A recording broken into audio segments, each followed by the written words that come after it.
Now we're going to talk about some of the PowerShell commands you can use for some of the bulk operations that you may perform as a Replicator administrator as well. Okay. There's all kinds of PowerShell commandlets, and in the zip package that you download with Replicator, you're actually going to see a document called the Command Line Reference Guide that has all of what I'm talking about today listed in it as well. So I've kind of laid these out in the different stages that we talked about earlier of when you may use the different commands, and you can see that in the planning and install, there's really no PowerShell commands available. But whenever we start getting to the enabling and configuring and mapping stage, there's all kinds of commands available.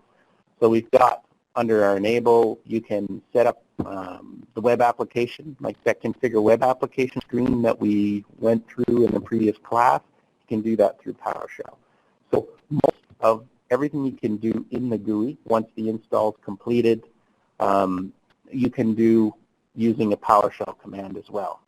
So if you like to script things, then there should be a command out there to let you do what you need to do. Okay, but the most common ones that I've run into over the years are in the replicate stage. And what these ones allow you to do is, force replication. So you can actually, if you find a list that's out of sync, or if there's a new website that came online that you didn't have Replicator set up on, and now you want to push it over, these are the kinds of commands. These two first commands are really the ones that you're going to use to get that data over there and to get things in sync manually. Okay. All right. So we're going to take actually a look at this QReplicator map command, a couple of examples of that, and the compare replicator data command as well. Before I jump over there, just so you're aware, there's in the monitor phase, there's some commandlets there to help you out. One to be aware of, because a lot of clients have custom web parts, and we only replicate web parts that are in our supported web part list by default. So there's a command here that you can run, which is the rate replicator supported web parts. That'll push out a listing of all of the web parts that we currently support, so that you can compare against what you have. And if you do run into a situation where you have custom web parts, there's also I believe it should be on the knowledge base as well, telling you how you can test out those web parts before you add them to the supported list. Okay. And then there's also this maintenance phase for anybody that's doing DR. We talked about, I believe we talked about in an earlier session that by default we don't have alert replication on, because if you're in a situation where all of your nodes are active in your topology and you have like 5 farms, you don't want people to get 5 alerts for one document. So by default, we turn off alert replication.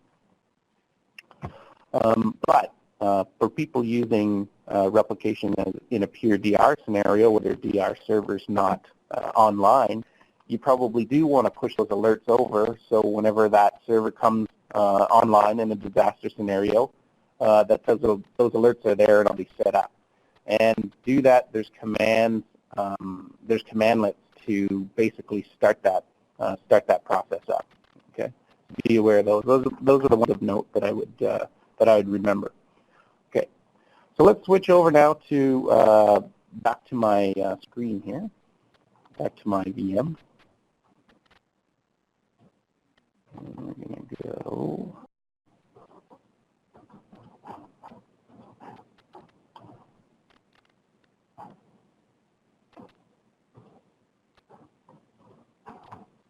Okay. Back here. Now, whenever Replicator is installed, we install just like SharePoint itself. If we take a look under SharePoint products, they have their own management shell, which preloads all the PowerShell commandlets that are needed to do SharePoint administration. We have basically the same concept, is a replicator management shell. So to run these PowerShell commandlets, you want to run these under this replicator management shell. You just right-click, run it as the administrator, and then we can run the commands that we need. So I already have it started up here. And the first one that I'm going to show you is this one, replicator cube map, or queue replicator map. This command is what you use to push, if you want to push everything. So if you have a web application on, or a site collection on one side that you want to push completely all data, all settings, all everything, you use the queue replicator map command, okay? And we're just going to take a quick look at the help. So, sorry, let me go back here for you. To get help on any command, it's just a simple, help, and then the name of the command. And there are some different options. Let me do this one first, and you'll see at the bottom, if you click more, it'll give you more things that you can type after the help. So if you want some examples of how to use the command, it's dash examples. If there is more detailed help available, you can do dash detailed, and it'll give you more information. Or it'll just give you the full, you just do full, it'll give you all the examples, all the details, okay? But for us, we're just going to do detailed, okay? Okay, so some of the things that you can include with this command, the one thing that is mandatory with this command is you have to give it the URL that you want to push. And that's the local map family, that's the local URL that you're trying to basically push to the other side, okay? Some of the other things of note are whether or not to include children. So in cases where there's only one website, for example, you may want to push, you can set include children false. By default, that's always on. So if you don't include it, it's going to include the children. You can do it for a specific connection. So for example, again, if you have multiple farms and you only need to do this for one farm, you can specify the connection. You can also specify the specific map family, because a lot of times you may have several map families on the same site. And there's some other ones in here of interest. So for example, if you only want to push over the site structure, there is a flag for just the site structure. So that'll push over the web add event, the list ads, and I believe even the folder add event, and including, views and users and that kind of thing. That's all part of site structure. You can also have the opposite. You can exclude that. You can do only permissions, only list items, only the maps for that particular site. And other ones of interest are, the list title. So you can do a specific list title. You can do a specific folder in the list, and only that specified folder. So there's a lot of power and flexibility with this command. You just need to be careful with it. Best practice is make sure that you're narrowing it down as much as you can, because it can push. It is capable of pushing the entire thing, right? And by accident in your production environment, you don't want to push your entire web application over the wire unless that's your intent. Okay. So definitely take a look at this one in the guide and get familiar with it. It's very, very useful. One of the other parameters that is of interest is what's called include events. And what those events allow you to do, so this include events flag that I'm showing down here, you can actually, right down to the event level, you can choose to queue just an event. So for example, if I wanted to queue list item add events for the entire web application, I could queue just that, and it would only push over all the list items for the entire web application. It would skip everything else except list items, okay? All right, so with that said, let me get down here. I've already run a few commands and put them in the queue just for the sake of time. And let me start up at the most simple one. Okay, and this is just a this is what is a full queue. So one other setting that you're going to want to make use of whenever you're running bulk commands, if you're running bulk commands, is this last one here, is this queue set. Let me see if I can make this look. It doesn't help. This queue set name, the very last option here, that lets you name what you're doing. So every package that gets put in the queue as a result of this command will be tagged with this tag, and I'll show you that in a second. So basically what this tag is doing, or what this command is doing, I'm doing a queue replication map for the following URL, which is my root URL, and then I'm giving it a queue set name of full. Now this command is, the least amount of options, and that's going to push my entire web application. So let's see what that looks like. So that command has been run. The packages have been put into Replicator here. And you can tell it's not a very large web application. But you'll see the first thing you'll notice over here is because I gave it a name, everything that's in that operation is tagged with that queue set name. So it's easy. I know I only have one screen of data here, but in a large environment where you have maybe 30 screens of data, it makes it very easy to pick items out. And you'll notice up top as well that there's all of these filters available for you for this package as well, for all of these packages as well. So just take note that you can narrow down what you're looking at by changing the filter. And in a case where you're only interested in what you've just queued up, then it's simple to put in that queue set name that you've given it. And then I'm going to hit my apply filters.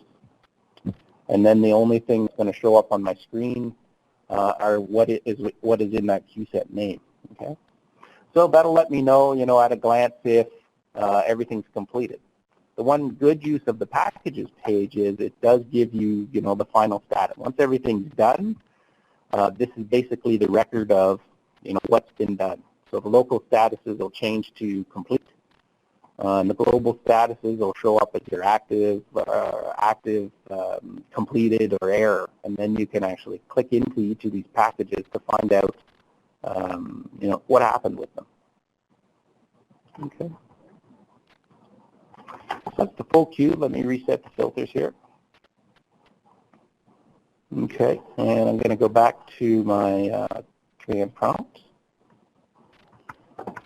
And the other ones that I've run is, to list out here. So we see that in this one, the only thing really that I've changed my queue set name to doc list, because I'm really, in this case, I'm just queuing up the documents library. That's the only thing that I'm queuing. And I'm choosing to not include children. So it's only going to queue up the list that's called documents on my root site. And then we'll go back to the monitor here, and you'll see that we have, again, the queue set name.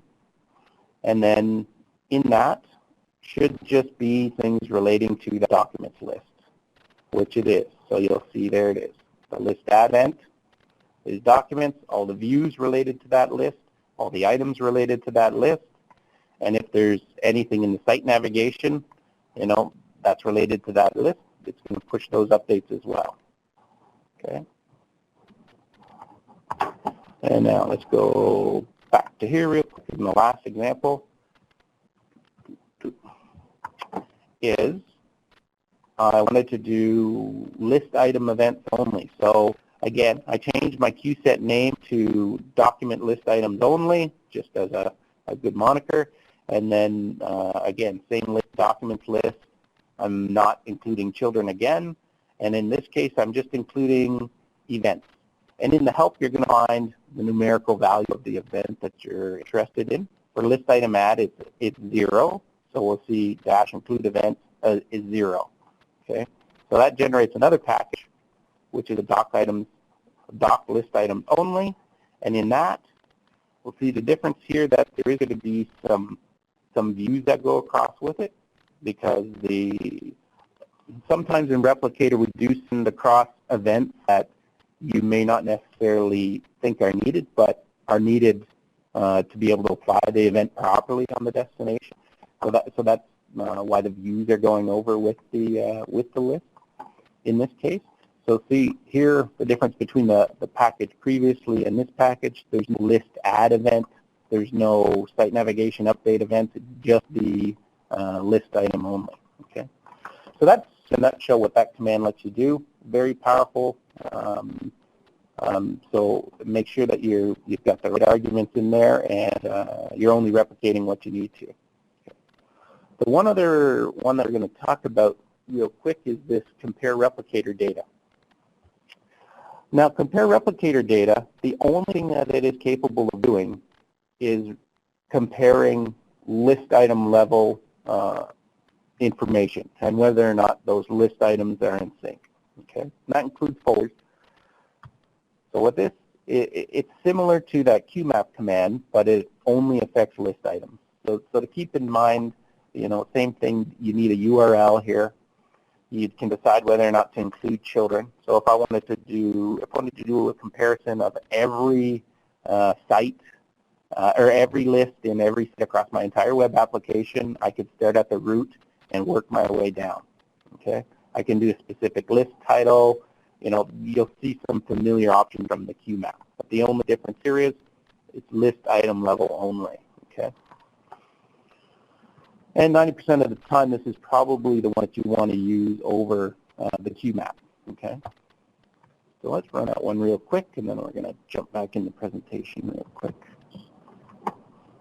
And URL.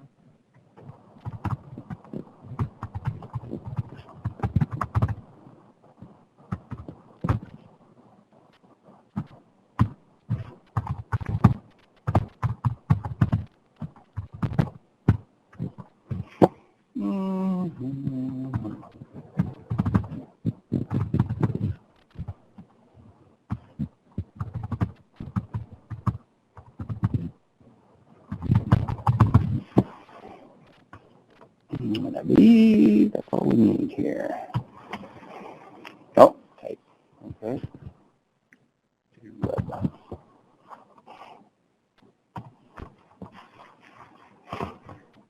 Okay. So what that's going to do is at that site, that training 2013, it's going to go through each list on that site and look for any differences. If there is any differences, it's going to push them over. And I know there's a couple in this case, so we'll see those differences. So you see up there in the output, see things marked as +++ up here, only exist locally. And I knew those were there. I set that up for today. So these documents are what's going to get pushed over. So the same thing for this command now. If I go into my queue, take a second here, but they should show up. There's our report. And there's all the items that it's going to push over. Now, the only thing that you'll see here is by default, we do push a list add event across with it to ensure that the list is at the destination when we get there. Okay? All right. Now, the other thing of note for this, whenever you run that command, what's actually happening, let me go to home here real quick. Go to site settings. View application map.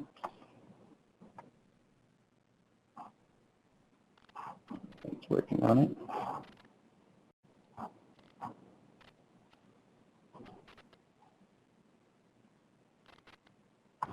Okay, page is warming up.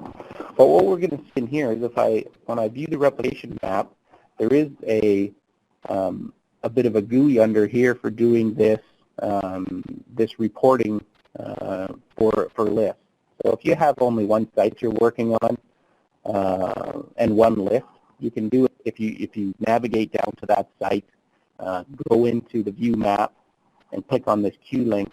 There's this reporting, this little reporting GUI here, and you'll see that the report date is filled out for everything.